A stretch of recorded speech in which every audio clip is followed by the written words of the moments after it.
이 국장님, 네. 윤석열 대통령이 남미 네.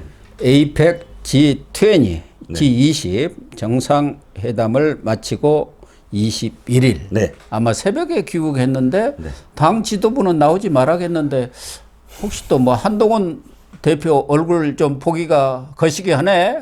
그래서 그런 건가요? 어떤 건가요? 그런데 뭐 사실 그런 의미로 읽힐 수도 있겠지만 너무 과잉 의전이다라는 얘기가 지난번에 좀 나왔거든요. 네. 너무 과하다. 그러니까요. 아니 그리고 또 순방이라는 게 예전 같으면 사실 그 순방이 그렇게 많지 않았습니다. 그러니까 박정희 대통령 시절에 우리가 외교적으로 그렇게 그 부강하지 않았을 시절에는 다자간 회의 같은 게 참석을 못 하잖아요. 오라고도 안 오는데 갈 수가 없죠. 그렇죠. 초청이 안 되는데. 전혀 그렇지 않은 것이고 그렇게 회유한다는 것이 쉽지 않았던 상황이고 그런데 우리가 이제 굉장히 좀 부강해지고 하니까 다자간 회의에 많이 또 들어가 있고 G20이라든지 에이펙이라든지 굉장히 많은 다자간 회의가 열립니다. 그러면 1년에 진짜 뭐 한 서너 번을 그는 다자간 회의를 늘 가야 되는데 그때마다 당대표가 뛰쳐나가고 비서실장이 뛰쳐나가고 이렇게 모양새를 갖는 건 진짜 전 낭비라고 생각을 하거든요. 제왕제 대통령이기 때문에 그런지 몰라도 예. 뭐 미국 대통령이나 영국 수상 뭐 독일 총리들 어디 나간다고 할 때 누가 쪼르르 나와가지고 그런 사람들은 없는 것 같던데요. 그럼요. 예. 이를테면 자기 참모들은 나갑니다. 이를테면 영국 같은 경우도 그러니까 아무튼 총리제지만 자기의 어떤 비서실에서는 나가야죠. 비서실장이라든가 뭐 의전 담당이라든가 당연히 나가야죠. 그 정도의 딱 비즈니스의 어떤 느낌, 뭐 그런 실무 뭐 그런 회담을 하러 가는 느낌 정도로 딱 가는 건데 우리는 너무 과잉이죠.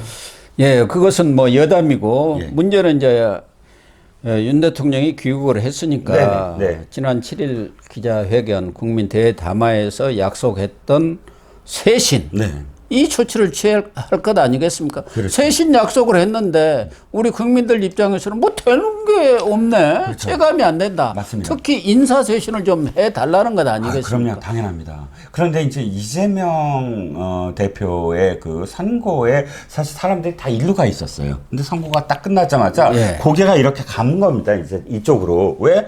근데 아니 이쪽이 선고 받았는데 그렇다고 해서 당신들이 지금 웃으면서 떠들 때야? 아니 당신들은 뭐 했어? 뭐 했어 지금까지? 네, 그러면서 이제 너희들 약속 지켜야지 하고 들여다보기 시작한 거거든요. 그런데 약속했는데 사실 아직까지 미동이 없잖아요. 미동이. 네. 그리고 또 한 가지 얘기했습니다. 뭐 국정감사 끝나고 뭐 예결이 어느 정도 마무리가 되면 쇄신하겠다 뭐 했는데 그것도 사실은 너무 늦어요. 그렇지 않습니까? 그러니까 예. 쇄신 같은 것은 그냥 정광석화처럼 착착착착 해야 국민들이 뭐 좀 하네 뭐 이런 거 아닙니까? 그렇죠. 예결이랑 사실 인선이랑 무슨 상관이 없잖아요. 예.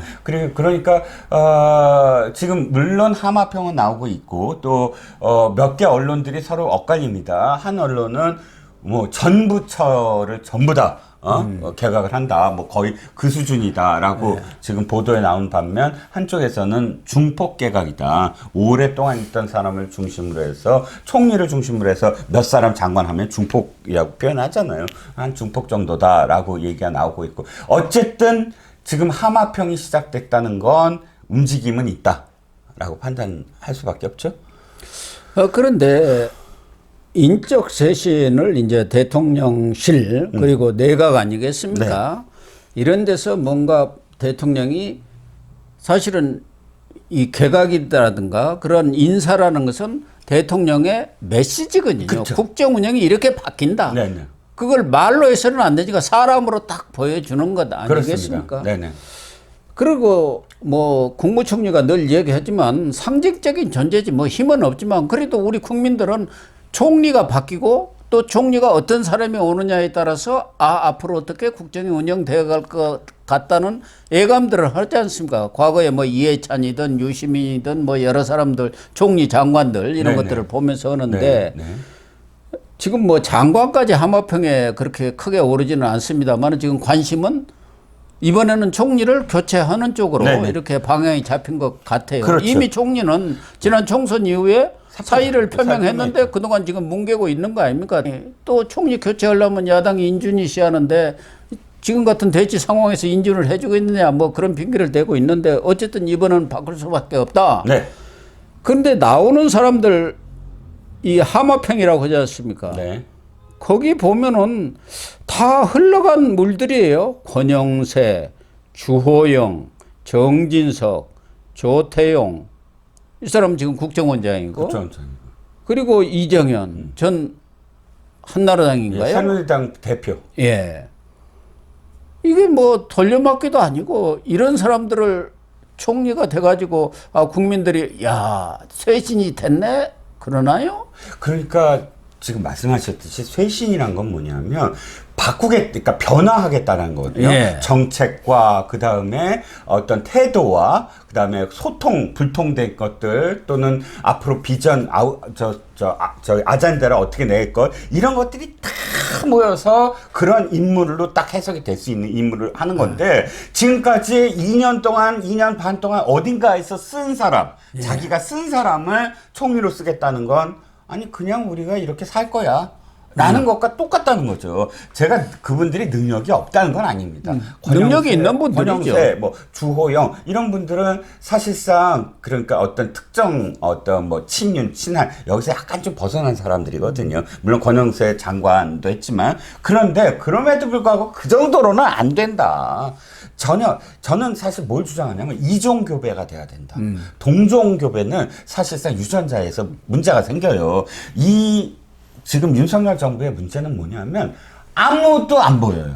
다 똑같은 사람들. 그리고 옛날 친이계에 있던 사람들 중심으로 해서 시작이 됐고 그 다음에 예전에 어디선가 계속 나왔던 사람들 이 언저리에서 그 사람들 이외에는 신선하거나 또는 지금 2024년입니다. 이제 곧 2030년이에요. 그러면 앞으로 미래에 어떤 상황이 벌어지고 있고 지금 현재 어떤 상황이 벌어지고 그게 미래에 어떻게 될 것이다라는 인물들이 좀 있어야 그걸로 회자되면서 한 몇 개월은 그 이슈로 가요. 사람 때문에. 그렇지 않습니까? 그런데 첫 번째는 이종교배가 돼야 되고 두 번째는 뭐냐면 그 사람들한테 힘을 실어줘서 내각 중심으로 좀 옮겨줘야 돼요. 2년 반 동안 보면 장관들 이름이 안 나와요. 예. 모두 다 저기만 나와요. 참모들이. 아무도 장관 이름을 몰라요. 참모들이 나와서 아니, 외교부 장관은 어디로 가버리고 이 차장인가 김태효가 나와서 예. 맨날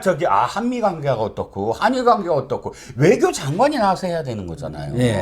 그것만입니까? 보건복지부 장관도 사실 뭐 보건복지에 뭐가 됐는지 진짜 저 의료 대란 때문에 진짜 엉망진창이었고 어떤 장관이 무슨 일을 하는지 기억하십니까? 2조 있는데 솔직히 말씀드리면 교육에 대해서 지금 이 정부가 어떤 철학을 갖고 어떤 정책으로 어떤 아젠다를 하는지 잘 모르겠어요. 돌봄을 뭐 개혁을 했다고 하는데 그건 그냥 해야 될 일이고 그게 철학이 좀 반영이 된 어떤 정책이 나와야 되잖아요. 교육은 없어요.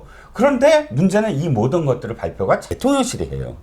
그러니까 제가 주장하는 건 그러니까 전혀 이런 사람들이 함께 하는구나 이제는 이렇게 돼야 되고 두 번째는 그리고 내각에 힘을 실어줘야 된다.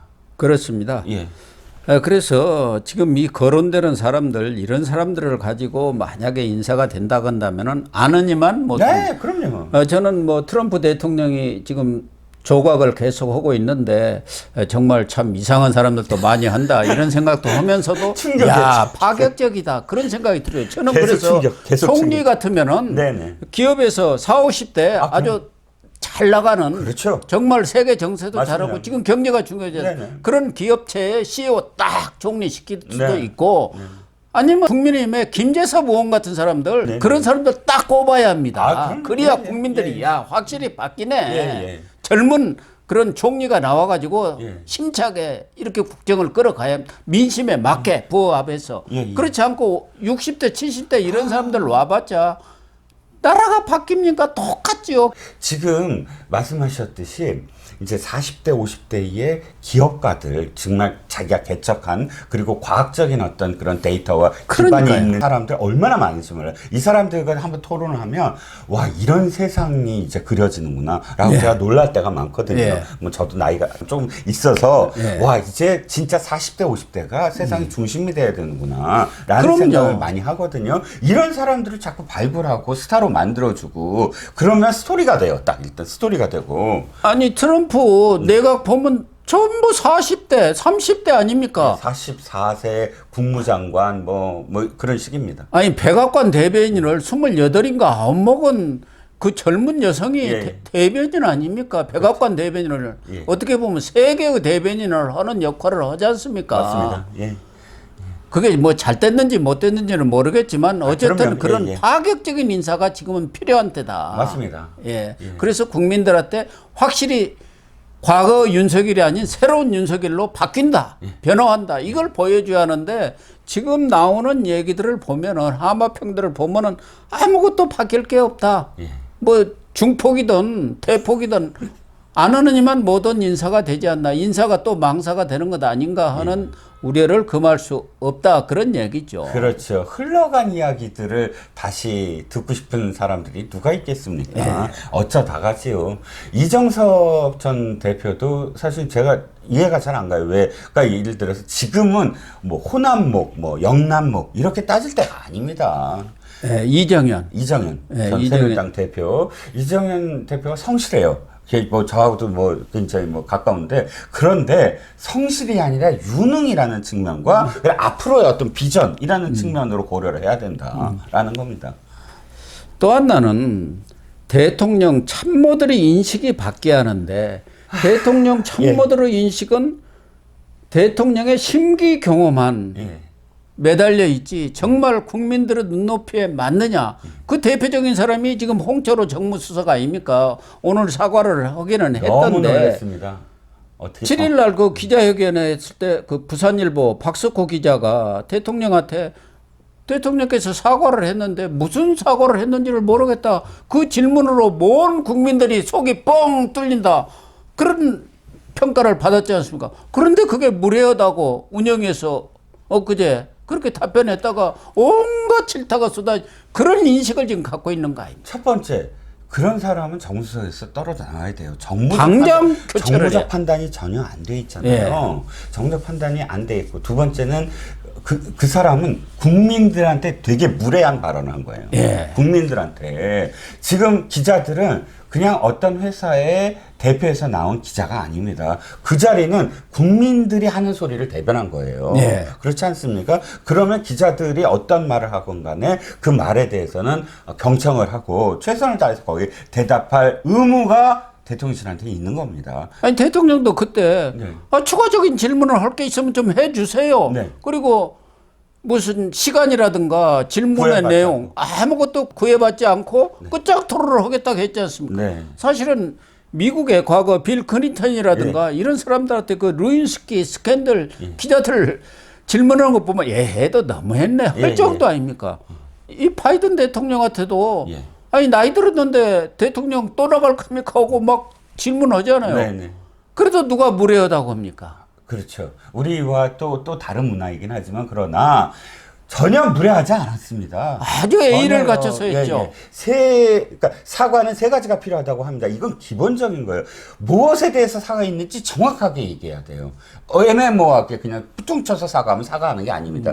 특정인한테 사과를 해야 돼요. 국민들한테 사과한다. 말도 안 되는 얘기. 이재명이 마찬가지예요. 쌍욕을 했으면 형수한테 사과를 해야지 왜 국민들한테 사과를 합니까? 대상이 특정이 돼야 돼요. 그 다음에 마지막으로는 이 마음이 진심을 담았으면 앞으로 어떻게 하겠다. 예. 난 세 가지가 있지 않으면 사과가 아니거든요. 그러니까 지금 처음에는 사과했다고 얘기했다가 중간에 우리 부인은 원래 마음이 약해갖고 뭐 저기 지지자들한테 일일이 답변한 것뿐이다.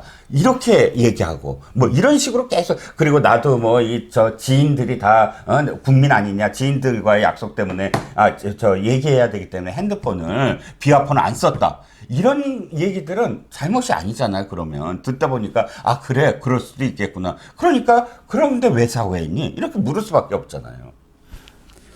뭐 홍철호뿐만 아니라 정지석 비서실장 뭐 이국정이나 저나 너무 잘 아는 사람이고 언론계 네. 출신 아닙니까? 5선에 국회 부의장까지 한 사람인데 지난번 운영에서도 천하람 의원이 대통령 지지율 그걸 지적을 하니까 유럽도 지지율이 20% 넘는 정상이 별로 없습니다 하고 그런 발언을 하고 있지 않습니까? 개혁신당 지지율이나 걱정하세요 하면서. 아유, 그건 아니죠. 그러니까 비서실장, 정무석 가장 정무적으로 판단해야 할 사람들의 인식 자체가 그러니까 다른 사람 말할 것도 없는 거예요. 그렇습니다. 예. 네. 그러니까 충성파만 모여 있으니까 한동훈 대표도 다른 건 몰라도 한남동 8인방부터 제거해라. 대통령실에서 내보내라. 그런 거 아닙니까? 그런 것들이 이루어져야죠. 그렇죠. 그러니까 이게 비교가 돼요. 문재인은 그래도 문재인 청와대를 비판하고 문재인을 비판하지만 당시에 비서관 있지 않습니까? 비서관이 술을 먹었어요. 그래갖고 운전면허 취소가 나왔는데 의전비서관이었죠. 예. 바로 잘랐습니다. 그냥 그 사흘 뒤에 그대로 그냥 잘라버렸어요. 그렇게 단호해야죠. 강기훈이라는 그 선임 행정관 아직도 안 자릅니다. 800만 원이 그 어마어마한 벌금이 나왔어요. 근데도 지금 뭐 면직 2개월 만에 복귀해갖고 지금 또 굉장히 구설에 오르지 않았습니까? 단호함이 없어요. 단호함이. 뭐 뒤에 얘기하겠습니다만은 이 강기훈 비서관은 지금 한동훈 대표가 연관된 당원 게시판 문제 그걸 지금 대통령실에서 총괄하고 있다는 얘기까지 흘러나오고 있어요.